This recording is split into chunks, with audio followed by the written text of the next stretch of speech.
ราคาสิบบาทจ้าให้บ้านเท่าของกันได้ฮะจ้าบ้านเฮาเขาได้ครับบ้านเฮาเขาได้พี่ก็ได้เด้อเก็บไปรอกันหยอดเลยบ้านเฮาเขาได้ครับจ้าตายเลยจับตายยังบ้านเจ้าของครับเอาแม่ขึ้นเด้อฮะเนี่ยว่า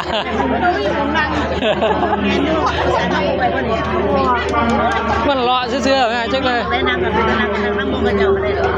วัดกับไปไปก็จะขั้น